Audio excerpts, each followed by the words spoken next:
The 1920s in Paris have often been painted in dazzling shades, as if the entire city lived perpetually in the glow of gas lamps, champagne bubbles, and the sounds of jazz echoing through smoke-filled clubs.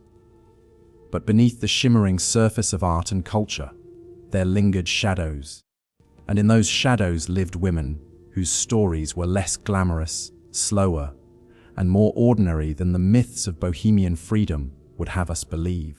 To understand the life of Bohemian women during the Heroin craze in 1920s Paris, we must settle into the streets of Montparnasse, Montmartre, and the Left Bank, neighborhoods that became synonymous with creativity and disarray. Here, among the rented rooms with cracked ceilings, the communal cafés with sticky tabletops, and the ateliers littered with brushes, papers, and cigarette ash, one could find women trying to shape their identities in the middle of shifting tides. Paris had already built a reputation as the artistic capital of the Western world, attracting expatriates, poets, painters, musicians, and dreamers from across Europe and America. Yet the women who immersed themselves in this world often did so with more obstacles than their male counterparts. Social structures, financial instability, and expectations of domesticity weighed heavily. The Heroin craze, which intertwined itself with the artistic scene, provided both escape and destruction. And so, the daily lives of Bohemian women in this era were an uneasy balance between routine survival and reckless indulgence. Imagine, then, an attic apartment, the kind that leaned forward on crooked beams, its single window overlooking a jumble of rooftops. It is early morning in 1924. Though the precise year makes little difference, for each year in this decade carried the same blend of decadence and decay. The woman living here has not yet risen. Her bed is a narrow cot, the sheets tangled and grey from use. The room smells faintly of stale tobacco, turpentine, and something sweeter. The faint residue of heroin burned in a spoon the night before.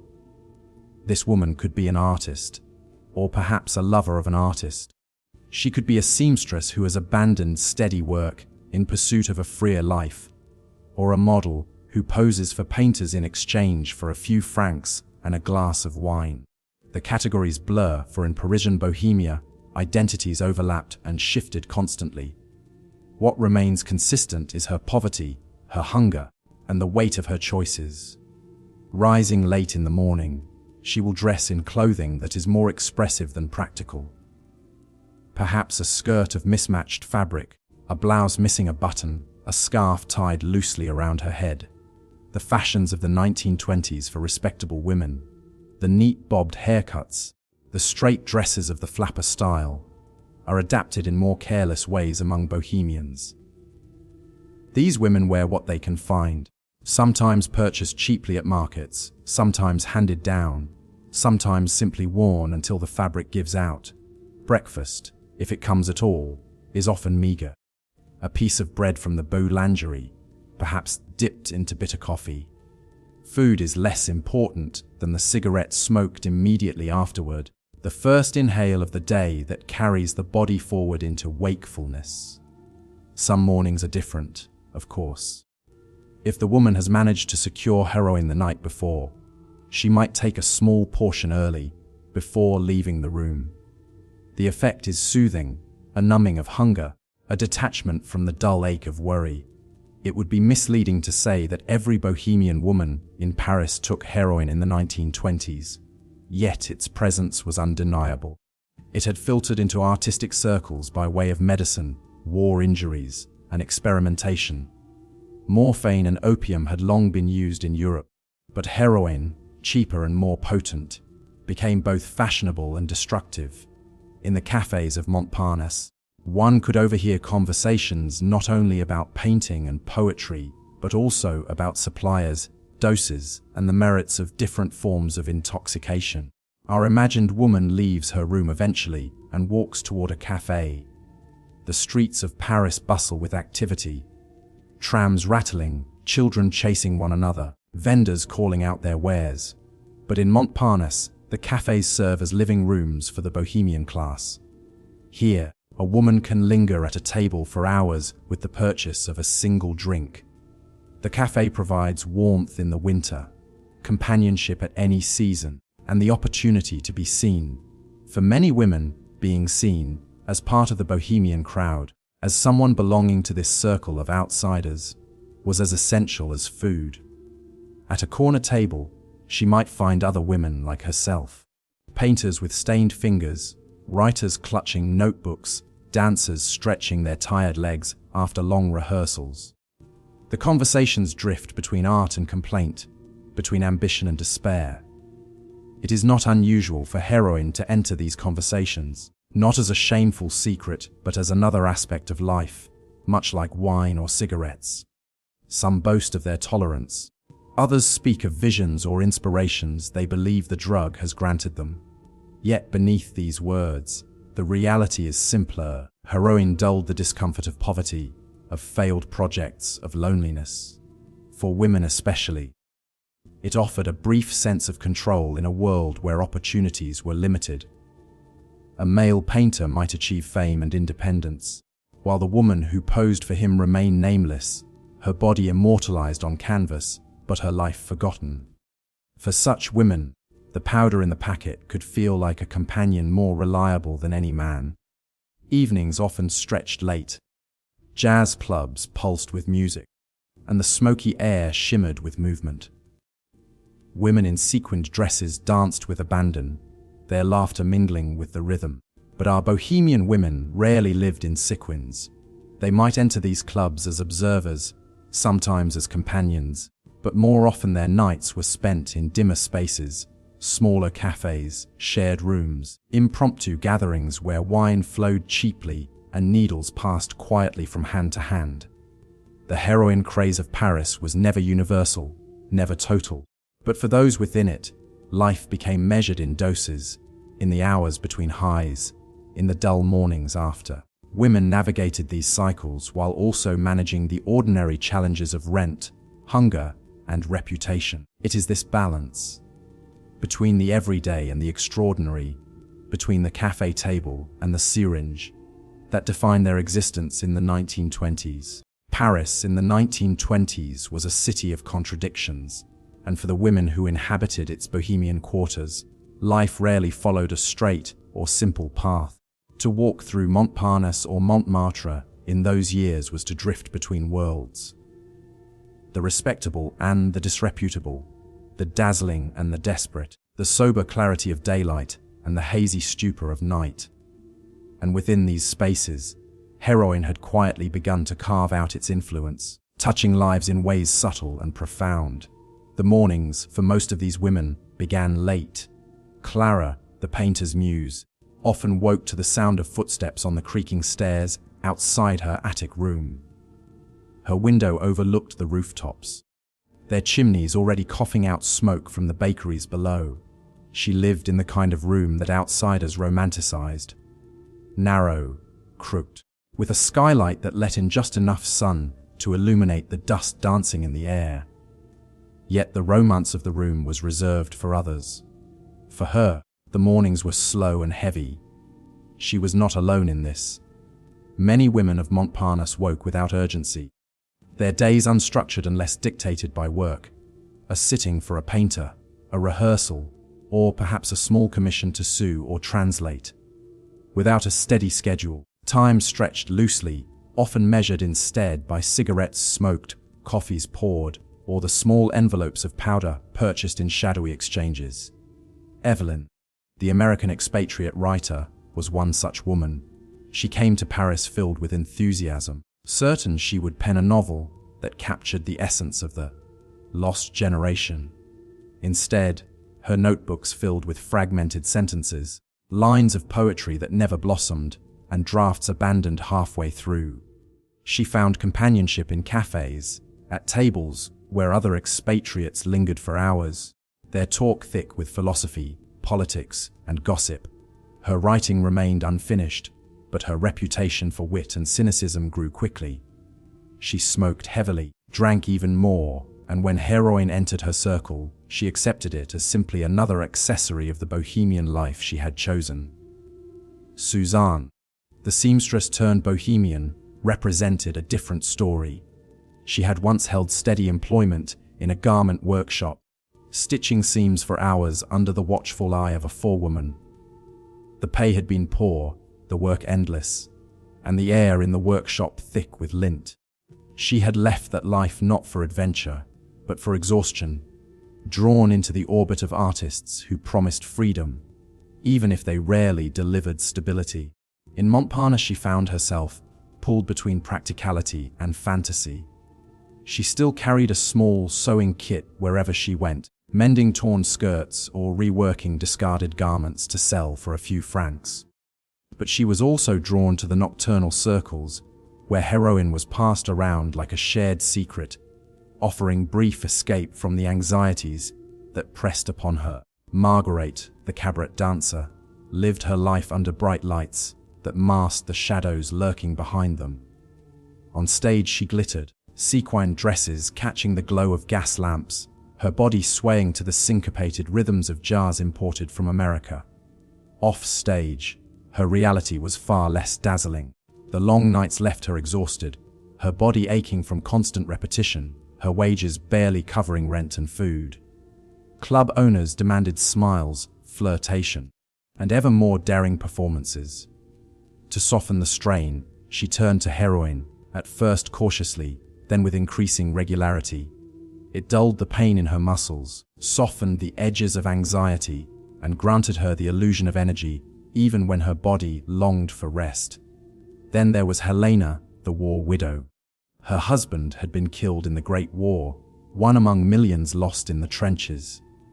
She had come to Paris not in search of adventure, but in search of survival, carrying with her both grief and determination. At first, heroin had entered her life through prescriptions. Doctors had offered it as a treatment for sleeplessness, for nerves frayed by loss, for the lingering pain of wartime injuries she herself had suffered during air raids. What began as medical management slipped quietly into dependence.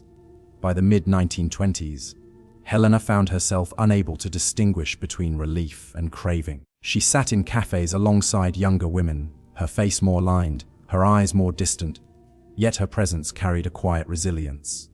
And finally, Isabelle, the youngest of them all, arrived in Paris from a provincial town with dreams of becoming a painter. At only 19, she was wide-eyed and impressionable, eager to absorb the energy of Montparnasse. She studied at an academy during the day, her hands stained with paint, her notebooks filled with sketches. But the pull of the nightlife was strong. She followed older women into smoky rooms, watched their rituals with fascination, and soon imitated them. The way they held cigarettes, the way they drank, and eventually, the way they inhaled smoke from heroin, carefully heated in spoons. She believed it made her part of their world, unaware of how quickly such habits could tighten their grip. Each woman's story was unique, yet woven together by the threads of Paris itself. The cafés of Montparnasse served as their living rooms, their offices, and their stages.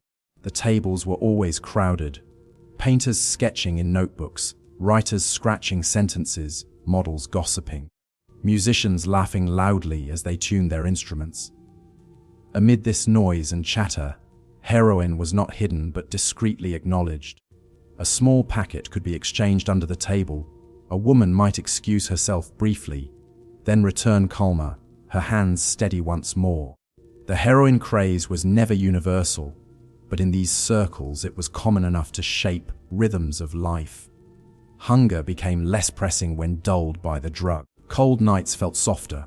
The sting of failure, of rejection by a gallery, of unpaid debts, of unfulfilled love affairs, was quieted.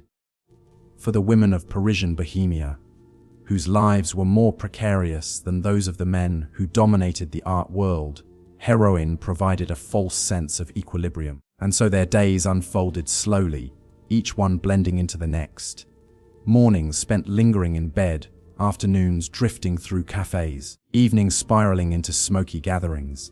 The outside world, of respectable families, of stable jobs, of neat apartments, seemed impossibly distant. Within the bubble of Montparnasse, time itself felt different, stretched thin, punctuated only by the doses that marked hours more clearly than clocks. The lives of Bohemian women in Paris during the heroin craze of the 1920s cannot be told as one single story, because each woman carried within her a world of contradictions. But they can be gathered together under the slow unfolding rhythm of the city itself. Paris in those years was like a living canvas, broad strokes of light and movement, shadows smudged across corners, and faint outlines of figures who often went unnoticed in the grand paintings of history. To walk through Montparnasse on a late morning was to glimpse fragments of their lives, drifting from attic rooms down to café tables, from crowded studios to smoky basements where the hours passed without the ticking of clocks. Clara, the painter's muse, could often be found waking late, her room filled with the muted light of the Parisian sky.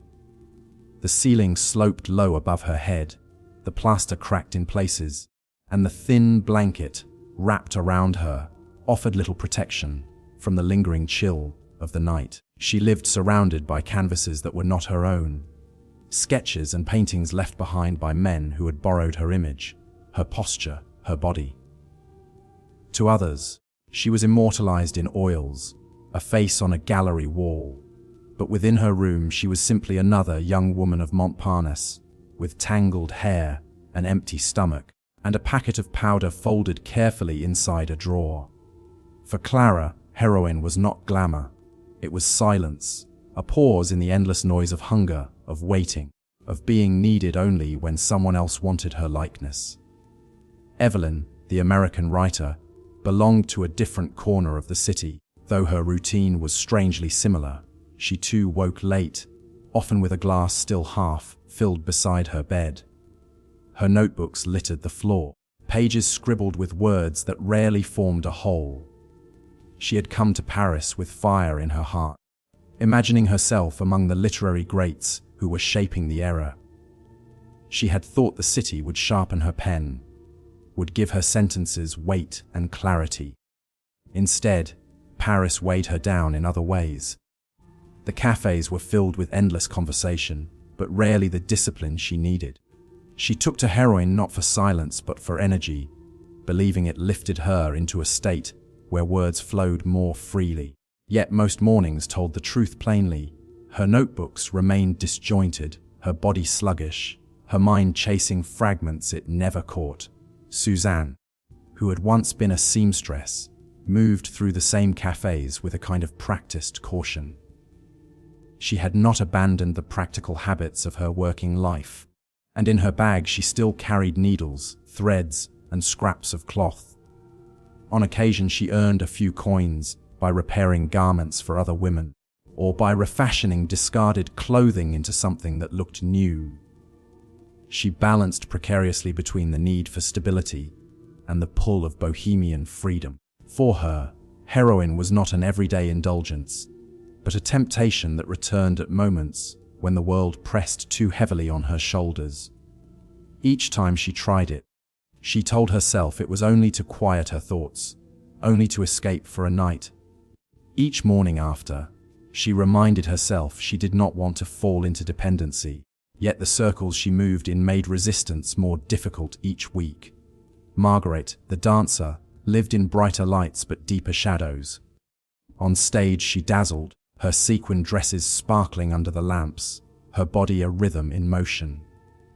Applause followed her performances, and for a moment, the intoxication of being admired made her forget everything else.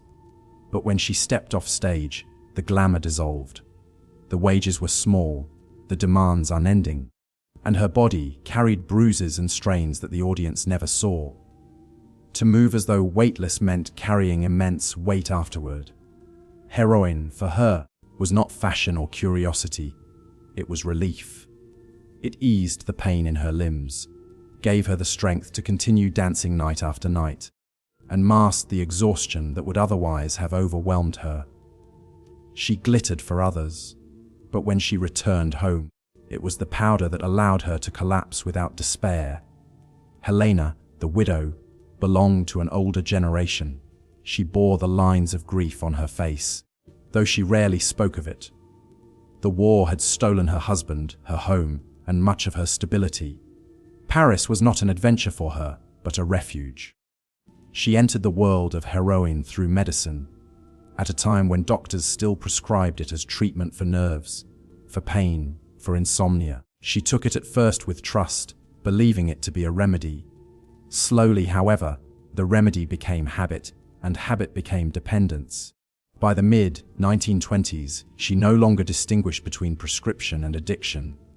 She sat quietly in cafés beside younger women, listening more than she spoke.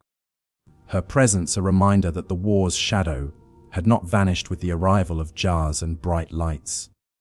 For Helena, heroin was neither rebellion nor indulgence, but the residue of survival. Isabel, the youngest, entered this world with innocence that quickly began to erode. At 19, she had come from a provincial town with dreams of becoming an artist. She carried her sketchbooks everywhere, filling them with drawings of rooftops, cafe interiors, the restless faces of her companions. She admired the older women, their clothes, their gestures, their laughter that seemed to carry secrets.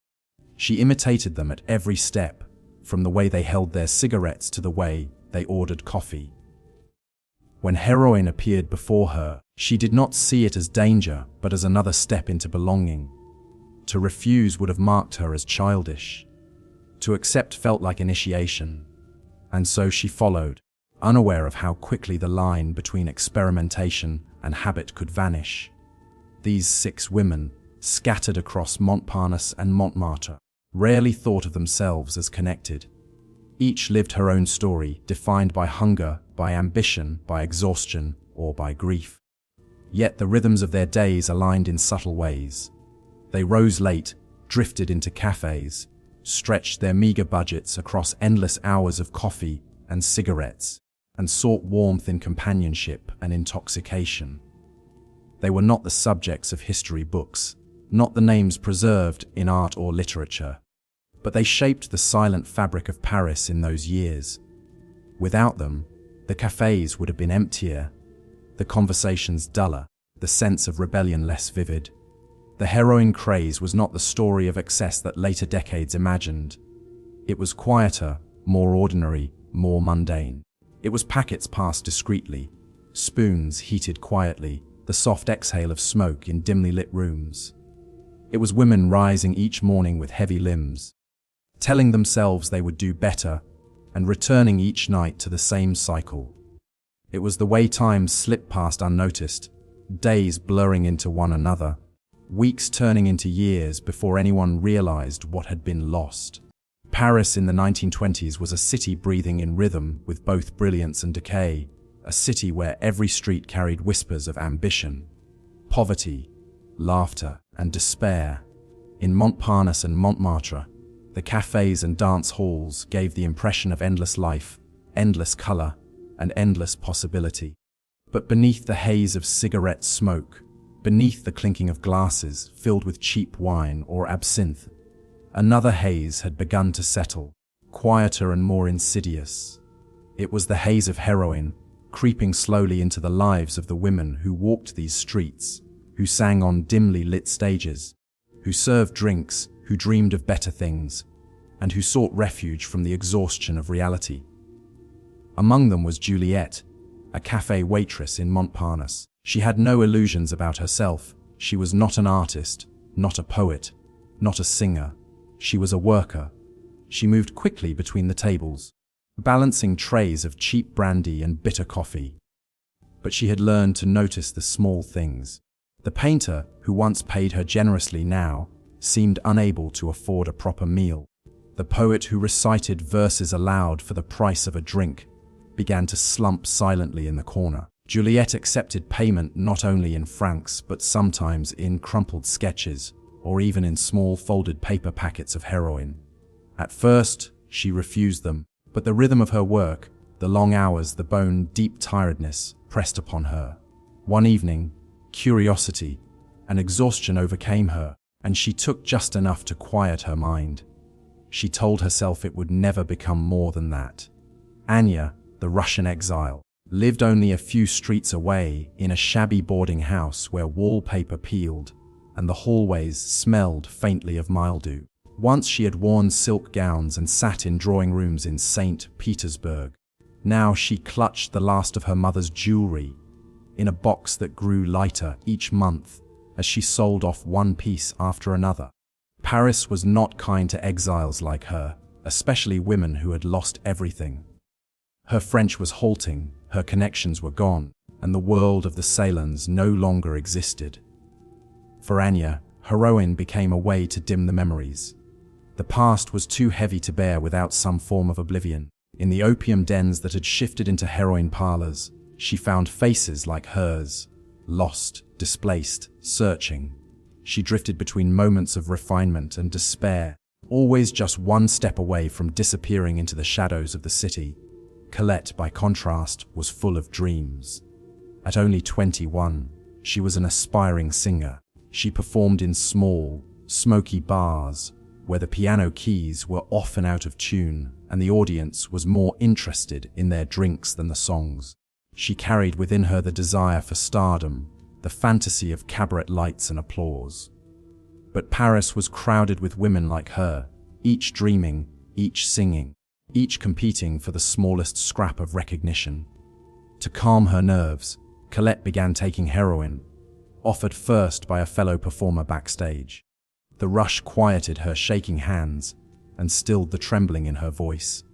Soon, she found she could not walk onto the stage without it. The audience noticed her more now, perhaps because she sang with a kind of raw abandon that came from loosening all restraint.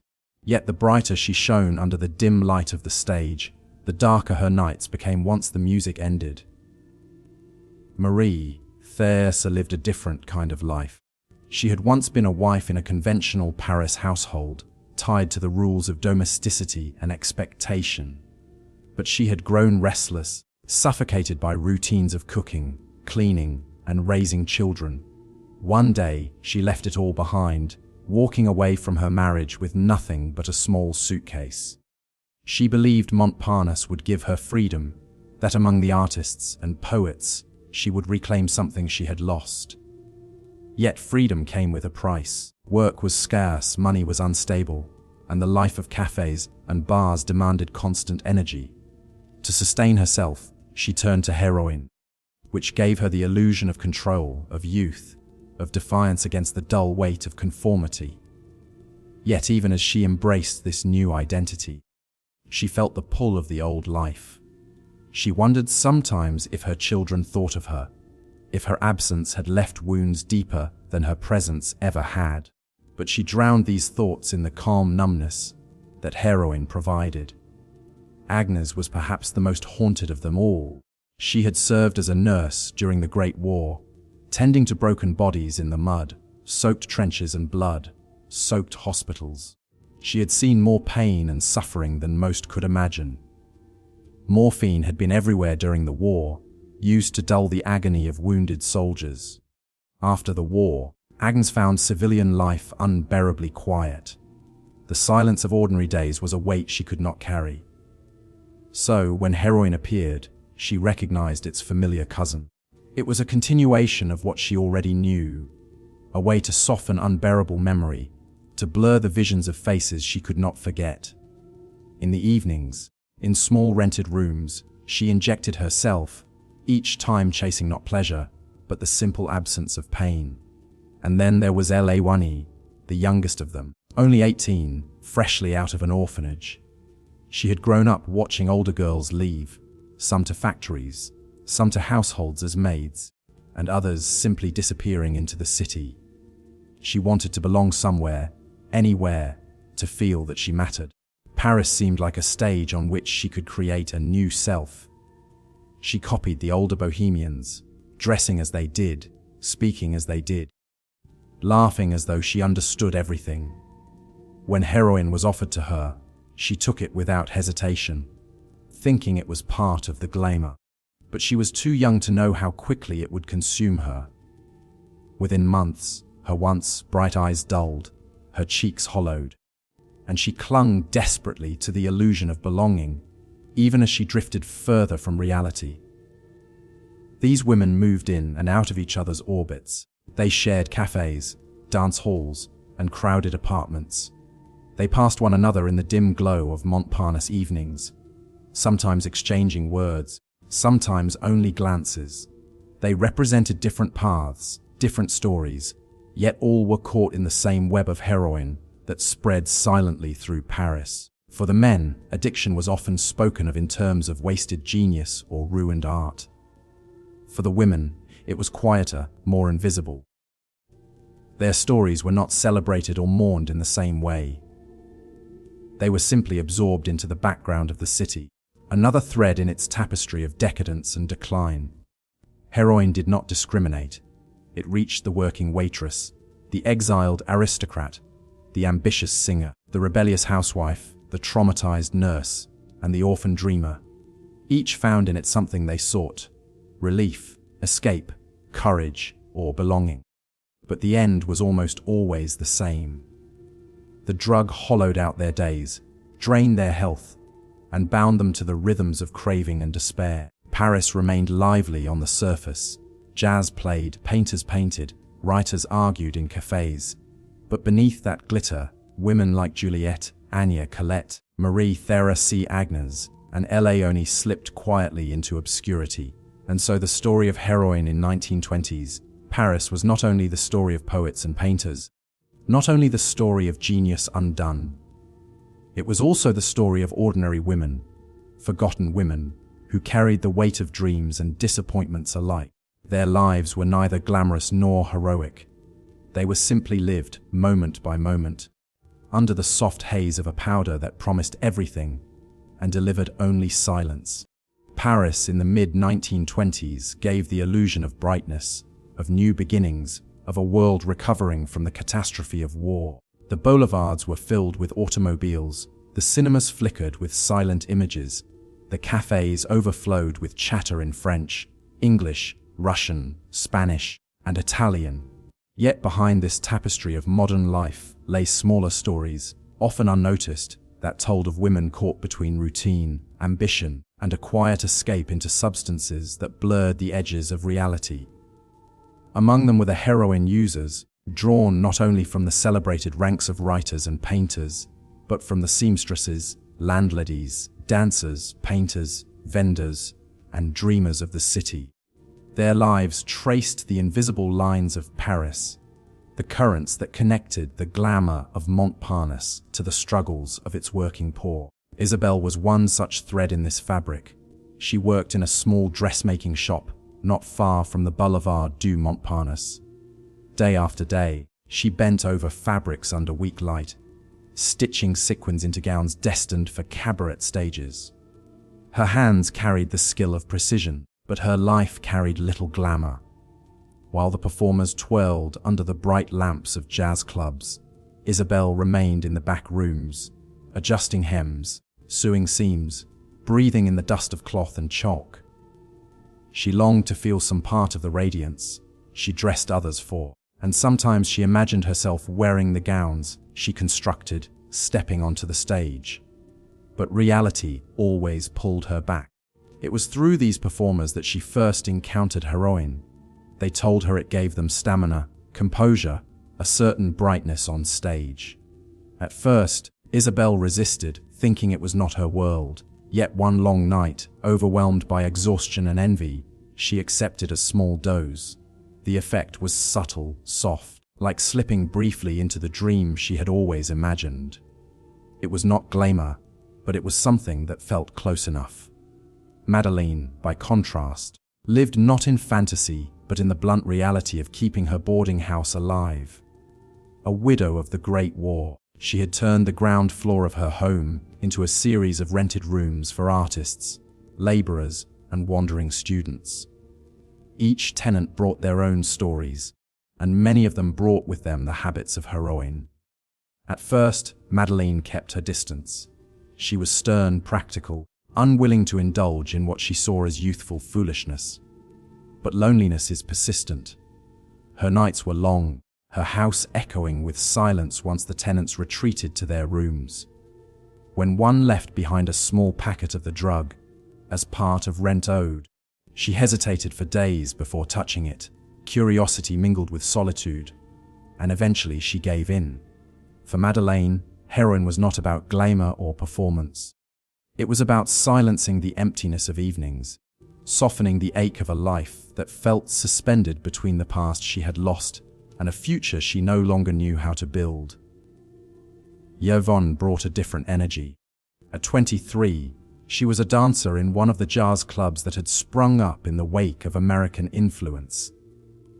Her nights were filled with trumpet blasts, syncopated rhythms, and swirling cigarette smoke. She danced with brilliance, moving her body with practiced vitality, each performance a display of energy that audiences demanded.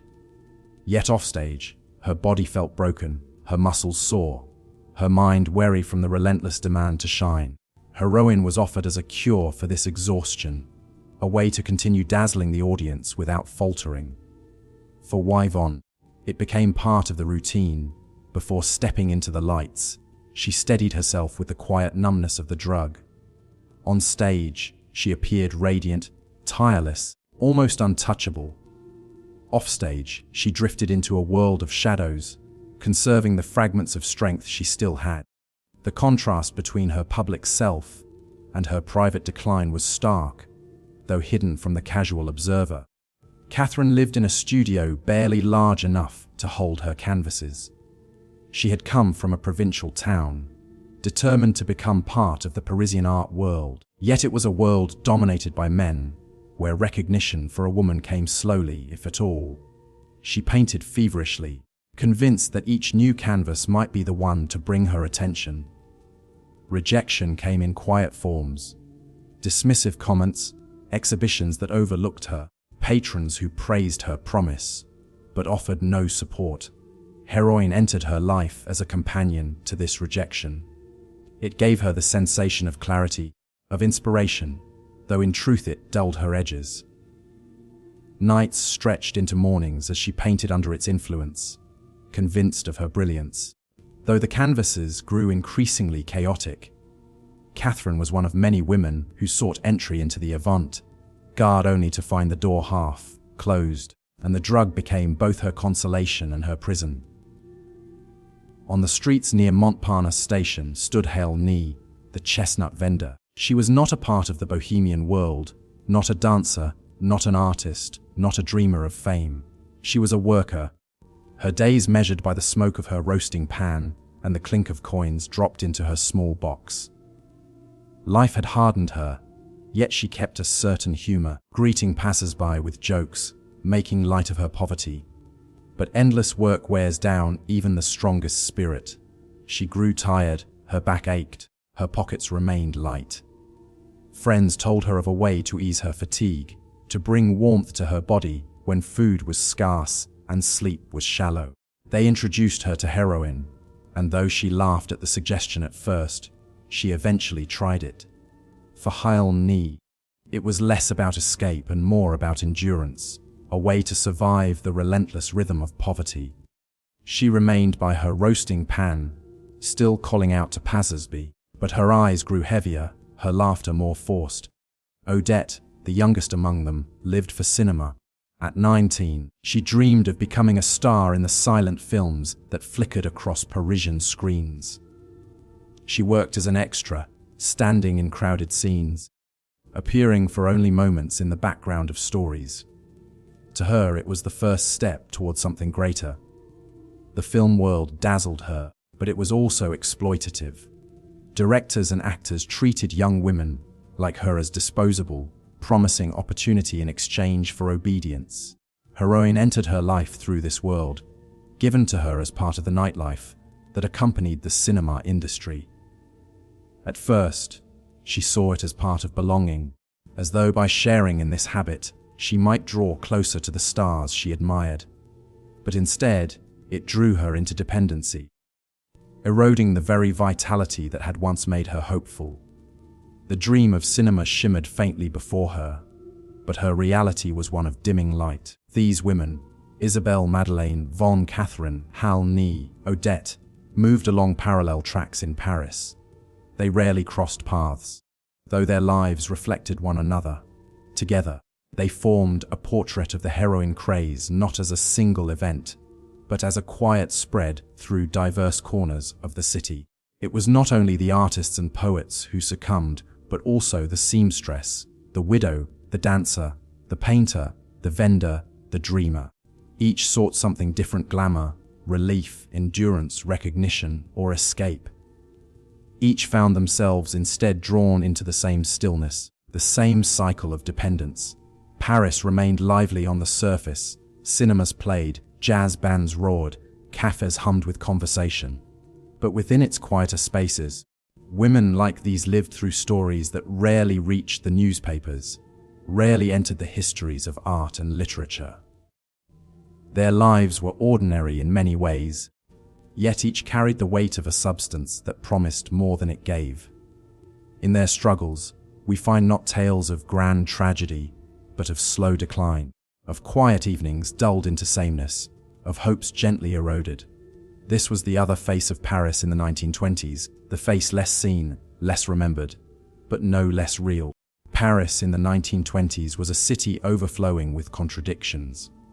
It was a place where the newest ideas of art and music flourished, where painters experimented with color and writers experimented with form, where jazz from America filled smoky halls, and where cinema flickered across silent screens.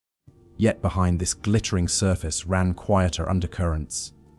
In the shadows of the boulevards, in the small rented rooms of Montparnasse, in the backstage corridors of cabarets, Heroin was moving silently, entwining itself into lives that were rarely recorded, rarely remembered. Among these lives was Simone, a librarian by day, who sat quietly behind the desk of a left-bank library, surrounded by books that promised worlds far more vivid than her own. She was a reserved woman, thoughtful, an observer of others rather than a participant.